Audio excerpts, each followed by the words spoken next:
गीत है, धीरज धर मनवा धीरज धर, तेरे सुख के बड़े दिन आएंगे। बाबा कहते हैं बच्चों ने गीत सुना, क्या सुना? ये बाप ही कह सकते हैं। कौन सा? तेरे सुख के बड़े दिन आएंगे। ऐसी उदासी कोई भी ये कह न सके। परलौकिक बेहद का बाप ही बच्चों को कहते हैं, क्योंकि आत्मा में ही मन बुद्धि है।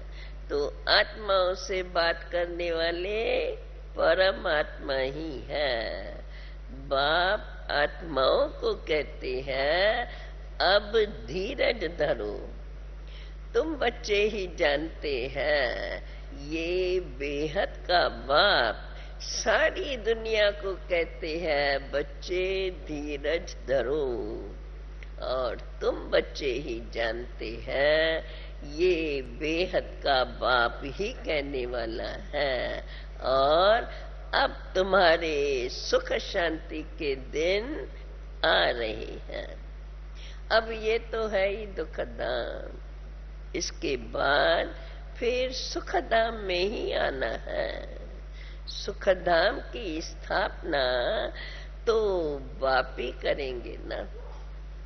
बाप ही बच्चों को धीरज देते हैं। तो पहले तो ये निश्चय पक्का चाहिए। निश्चय होता है ब्रह्मा मुखवंशा। निश्चय किन्हों को होता है? जो ब्रह्मा मुखवंशावली ब्राह्मण है। नहीं तो भला इतने ब्राह्मण कहाँ से आए? ब्राह्मण मुखवंशावली को ये निश्चय होता है, तभी तो इतने सब आकर के ब्रह्मा मुखवंशावली बनी है।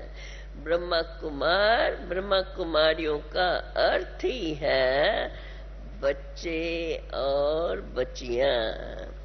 इतने सब अपने को ब्रह्मा कुमार ब्रह्मा कुमारी कहलाते हो तो जरूर है प्रजापिता ब्रह्मा ही तो होगा। इतने सब का एक ही माता पिता है, ये तो नई बात है ना। तुम ब्राह्मण थे नहीं, अभी बने हो। वो ब्राह्मण है कुखवंशावली और तुम ब्राह्मण हो मुखवंशावली। हर एक बात में पहले पहले तो ये निश्चय चाहिए कि हमें ये बताने वाला समझाने वाला कौन है। भगवान ही तो हमें समझाते हैं कि अब ये कलयुग का अंत है। लड़ाई सामने खड़ी है। यूरोपवासी यादव भी हैं जिन्होंने बम साथ की इन्वेंशन की है। गाया भी तो हुआ है, पेट से मूसल निकले जिनसे अपने ही कुल का विनाश किया, तो बरोबर अपने ही कुल का विनाश करेंगे। है तो एक ही कुल के। एक दो को देखो, दोनों याद है ना।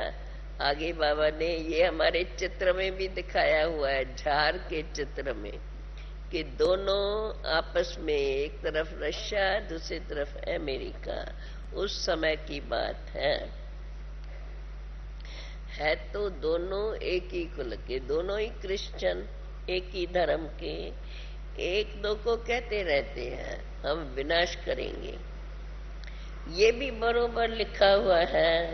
तो अब बाप समझाते हैं बच्चे धीरज धरो। अब तो ये पुरानी दुनिया खलास हो जानी है। कलयुग खत्म हो तब तो सतयुग आवे। जरूर उनकी पहले ही तो स्थापना होनी चाहिए, खत्म होने से पहले ही तो स्थापना होनी चाहिए। गाया भी जाता है ब्रह्मा के द्वारा स्थापना और शंकर के द्वारा विनाश। तो जरूर पहले स्थापना करेंगे, फिर जब स्थापना पूरी हो जाती है तब ही फिर विनाश होता है। अब ये सारी स्थापना हो रही है। बाबा कहते हैं अब ये है ही तुम्हारा न्यारा मार्ग, जो अब कोई भी जल्दी समझते नहीं है। कोई ने कभी सुना ही नहीं है तो बेचारे समझे भी कैसे। जैसे और मठ पंथ होते हैं, समझते हैं, ये भी ब्रह्मा कुमारियां ऐसा ही है। उन विचारों का कोई दोष नहीं है, न समझते हैं तो बाबा कहते हैं उन विचारों का कोई दोष नहीं है। क्यों नहीं दोष है? कल पहले भी ऐसे ही विघ्न डाले थे। अब ये तो है ही रुद्र ज्ञान यज्ञ। रुद्र कहा जाता है शिव बाबा को। वही तो आकर के राजयोग सिखलाते हैं, जिसको ही प्राचीन सहज राजयोग कहा जाता है। प्राचीन का भी अर्थ मनुष्य समझते नहीं है सारी इस संगम युग की बात, पतित और पावन। तो ये संगम हुआ ना। सत्युगाद में तो है ही एक धर्म, वो है अभी अभी दुनिया का कंट्रास्ट, वो है आसुरी संप्रदाय और तुम हो दैवी संप्रदाय। अब यहाँ युद्ध आदि की कोई बात ही नहीं है, ये भी भूल है उन की। तुम भाई भाई आपस में कैसे लड़ेंगे? देखो वो दिखाते हैं ना, पांडव कौरव लड़े थे, तो बाबा वो बात सिद्ध कर रहे हैं। बाप बैठ करके ब्रह्मा के द्वारा सभी वेदों शास्त्रों का सार तुम्हें समझाते हैं। वास्तव में धर्म मुख्य है चार। उनके चार मुख्य धर्म शास्त्र हैं।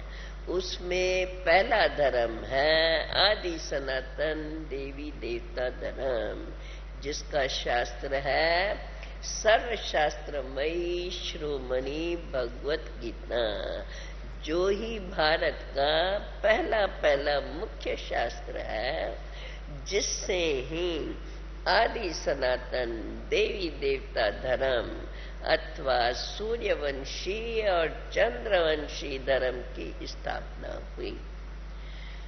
सो तो जरूर संगम पर ही तो हुई होंगी। उनको ही कुंभ भी कहा जाता है। बाबा कहते हैं अभी तुम बच्चे जानते हो, ये है कुंभ का मेला, आत्माएं और परमात्मा का मेला। ये है सुहावना कल्याणकारी संगम युग।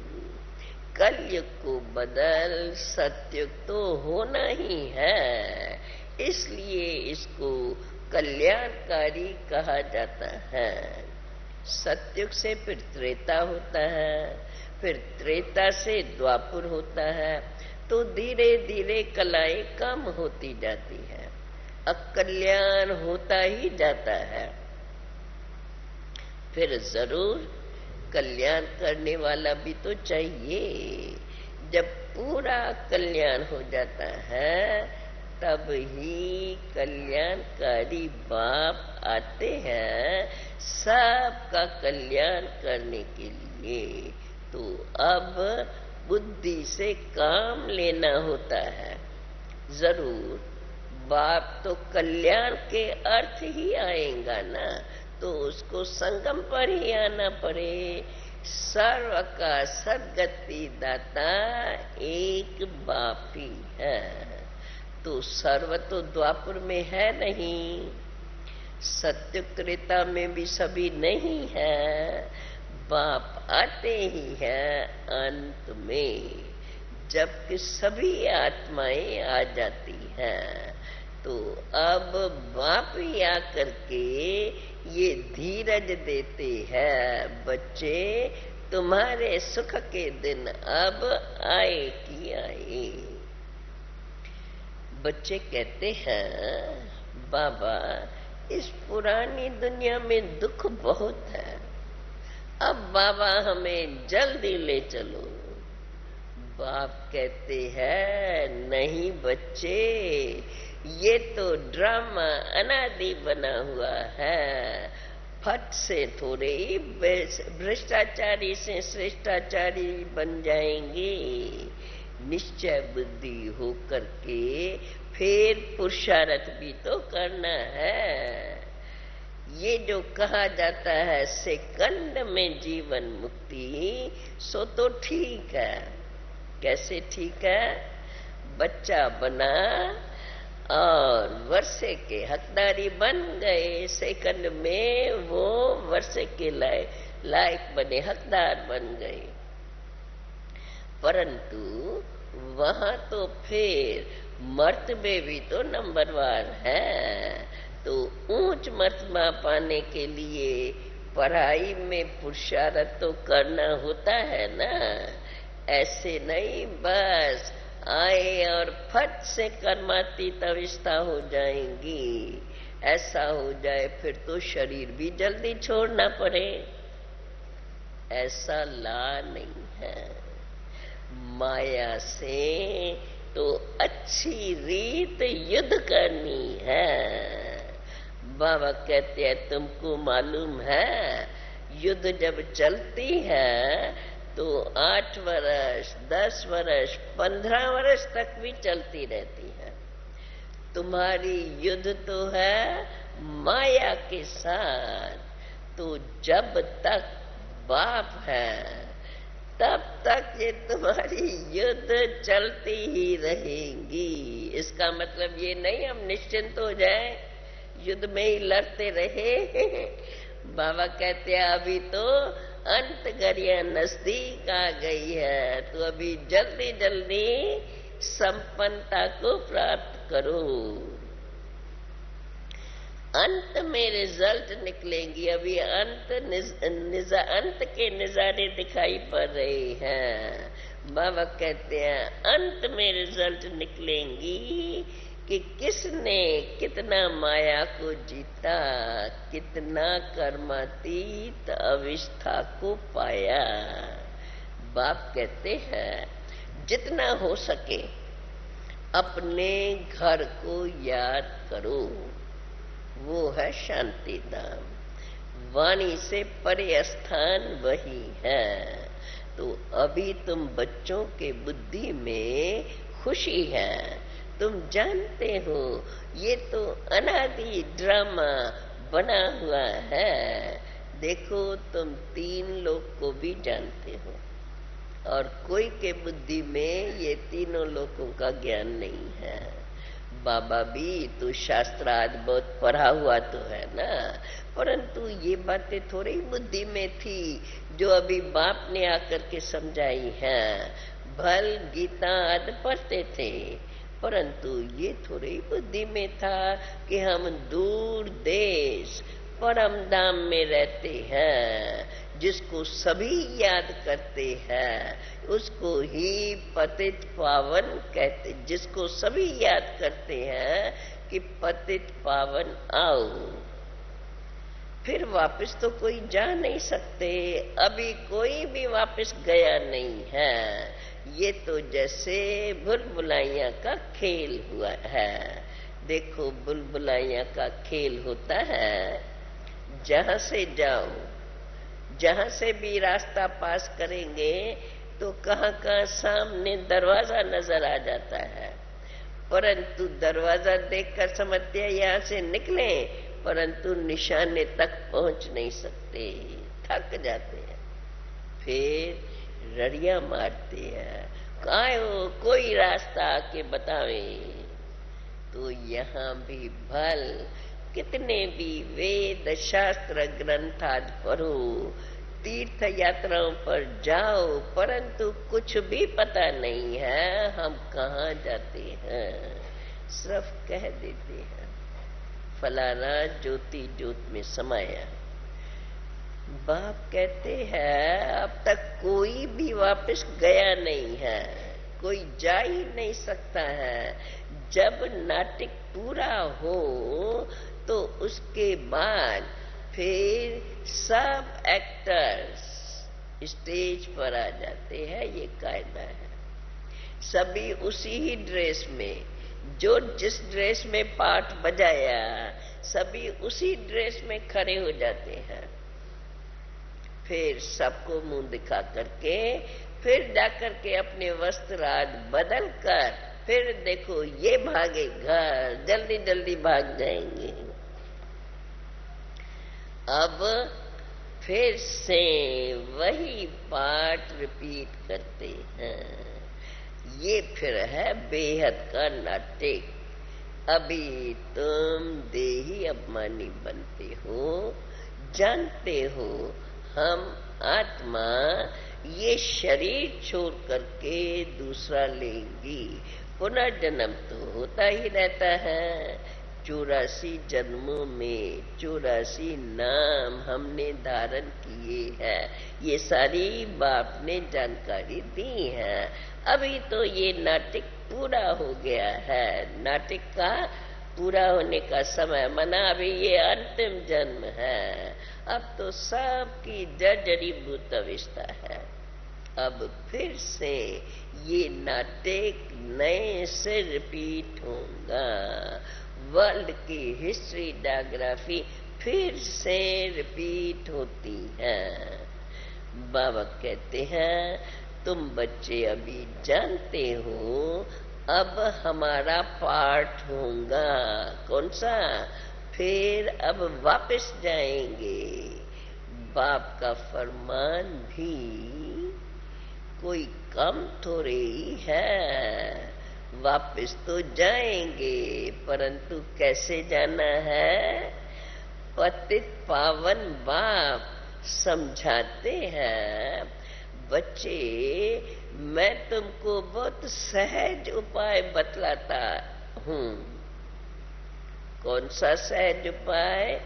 उठते बैठते चलते फिरते बस दिल में ये याद रखो हम एक्टर हैं। अब हमारे 84 जन्म पूरे हुए हैं। अब बाप आया है हमें गुलगुल बनाने के लिए, मनुष्य से देवता बनाने। हम पतितों को पावन बना रहे हैं। पतित से पावन तो अनेक बार बने हैं और बनेंगे। ये सारी हिस्ट्री डायग्राफी रिपीट होती रहती है। पहले तो देवी देवता धर्म वाले ही तो आएंगे, अब वो सैपलिंग लग रहा है। अब हम तो है ही गुप्त, अंदर में कैसे अपनी बातें याद करके खुशी में रहें और निश्चय बुद्धि बने रहें। बाबा कहते हैं हम सेरिमनी आदि क्या करेंगे? हमको तो अंदर में नॉलेज है, अंदर बहुत खुशी होती है। हमारे देवी देवता धर्म अथवा झाड़ के जो भी पत्ते हैं, अब तो वे सब धर्म भ्रष्ट कर्म भ्रष्ट हो गए हैं। यही भारतवासी धर्म, यही भारतवासी धर्म कर्म श्रेष्ठ थे। पुण्यात्माओं की दुनिया थी, वहां तो रावण होता ही नहीं। वहां तो कर्म अकर्म हो जाते हैं। फिर रावण राज में आकर कर्म विक्रम होना शुरू हो जाता है। वहां तो विक्रम हो नहीं सकता, कोई भ्रष्टाचारी रह नहीं सकते। तुम बच्चे योग बल से विश्व के मालिक बनते हो श्रीमत पर। बाहुबल से तो कोई विश्व का मालिक बन ही नहीं सकता। अभी तुम बच्चे जानते हो अगर ये दो आपस में मिल जाए तो विश्व के मालिक बन सकते हैं, परंतु ड्रामा में ये पार्ट ही नहीं है। दिखाते हैं दो बिल्ले आपस में लड़े मक्खन बीच में बंदर खा गया। साक्षात्कार भी करते हैं, कृष्ण के मुख में माखन है। ये सृष्टि के राज रूपी माखन मिलता है। बाकी लड़ाई तो है यवनों और कौरवों की। सो तो तुम देख रहे हो रही है। अखबार में पढ़ा, फलानी जगह इतनी बड़ी हिंसा हुई तो झट कोई न कोई को मार देते हैं। भारत में तो पहले एक ही धर्म था, फिर धीरे धीरे दूसरे धर्मों का राज आता गया। फिर आए क्रिश्चियन, कितने पावरफुल बने, तब उन्होंने मसमस राज शुरू हुआ। अब वास्तव में सारी दुनिया पर अब रावण ने अपना पूरा कब्जा कर दिया है। अब ये है फिर गुप्त बात। तब उन्होंने राज किया, और धर्म वालों ने कब राज किया? जब रावण ने अपना सारा पूरा कब्जा कर दिया, तब फिर उन्होंने राज किया। अब वास्तव में सारी दुनिया पर रावण का ही कब्जा किया हुआ है। ये फिर गुप्त बात है, शास्त्रों में थोड़े ये बातें हैं। बाप समझाते हैं, ये रावण तुम्हारा आधा कल्प से दुश्मन है, जिसके द्वारा तुम आदि मध्य अंत दुख पाते हो। इसलिए सन्यासी भी कहते हैं इस संसार का सुख तो कांग विष्ठा के समान है। उनको ये थोड़ी मालूम है कि स्वर्ग में तो सदैव सुख ही सुख होता है। भारतवासियों को तो मालूम है, तब तो कोई मरता है, कहते हैं फलाना स्वर्ग पधारा, समझते हैं स्वर्ग में जाके सुखी हुआ। देखो स्वर्ग की कितनी महिमा है। तो जरूर ये खेल है, परंतु किसको कहो तुम नरकवासी हो तो बिगड़ पड़ते हैं। कितनी वंडरफुल बात है। मुख से कहते हैं फलाना स्वर्गवासी हुआ, जरूर नरक से गया ना। तुम उनको बुलाकर फिर जब कहते हो स्वर्ग गया, फिर उनको नरक में बुलाकर नरक की चीजें क्यों खिलाते हो? स्वर्ग में तो उनको बहुत अच्छे वैभव मिलते होंगे। इसका मतलब तुमको ये निश्चय नहीं है कि वो स्वर्ग में गया। बुलाते हो तो समझते हो वो स्वर्ग में नहीं गया है, कोई न कोई जन्म जाके लिया है, परंतु मान्यता अनुसार चलाते आते हैं। वहां स्वर्ग में क्या क्या है? तुम बच्चों ने दिव्य दृष्टि के द्वारा सब साक्षात्कार किया है। नरक में देखो क्या क्या करते रहते हैं। बच्चे बाप को भी मारने में देरी नहीं करते हैं। स्त्री की किसी के साथ दिल लग जाती है तो पति को भी मार देती है। भारत में ये एक गीत बना हुआ है ना, सबको याद है। उसके रिकॉर्ड के एक बाजू एक तरफ कहते हैं क्या हो गया आज के इंसान को, क्या हो गया, और फिर उसी के दूसरे बाजू में गीत है हमारा ये भारत सबसे अच्छा सोने की चिड़िया थी, है ना। डाल डाल पर सोने की चिड़िया करती थी बसेरा, वो भारत देश हमारा। ये गीत उस समय हम बजाते थे। अरे भारत सबसे अच्छा था, अब तो रही है, अब तो कंगाल है, अब कोई सेफ्टी नहीं है। हम भी तो आश्री संप्रदाय थे। अब बाबा हमको ईश्वरी संप्रदाय बनाने का पुरुषार्थ करा रहे हैं। नई बात नहीं है। कल्प कल्प कल्प के संगम पर हम फिर से अपना वर्षा आकर के लेते हैं। बाप हमें विश्व की बचाई का वर्षा देने आते हैं और माया फिर अपना श्राप का वर्षा देती है। देखो माया भी कितनी समर्थ है। बाप कहते हैं तुम कितनी दुस्तर हो, माया को कहते हैं तुम कितनी दुस्तर हो, अच्छे अच्छे को भी गिरा देते हो। उनको तो मरने मारने का रहता ही नहीं, वो फिर बीच में वो युद्ध की बात आ जाती है। उनको फिर इनाम भी बहुत मिलता है, लड़ाई वालों को चोट खाकर फिर मैदान में आ जाते हैं। उनका तो धंधा ही ये है, प्रोफेशनल है।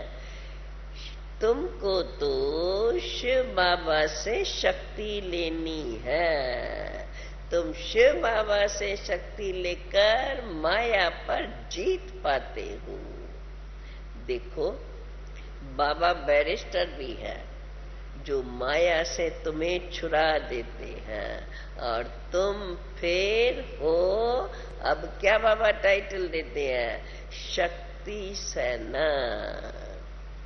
माताओं को ऊंच रखा है, वंदे मातरम गाया जाता है। ये किसने कहा? बाप ने कहा। क्योंकि तुम बाप पर आकर के बलि चढ़ते हो। बाबा खुश होता है कि ये अच्छा खड़ा हो गया है, हिलता नहीं है। हनुमान का मिसाल है ना, उनको रावण हिला नहीं सका। ये सारी अंत समय की बात है। अंत में तुम्हारी ऐसी अवस्था होनी है, उस समय तुमको बहुत खुशी होती है। तो जब तक विनाश हो तब तक फिर तुम ऐसी अवस्था से उन खुशियों में रहेंगे। जब तक धरती पवित्र न बने, क्योंकि विनाश जरूर चाहिए, क्योंकि जब तक धरती पवित्र नहीं बने तब तक देवताएं तो धरती पर आ नहीं सकते। इसलिए इस बंभोर को आग जरूर लगनी है।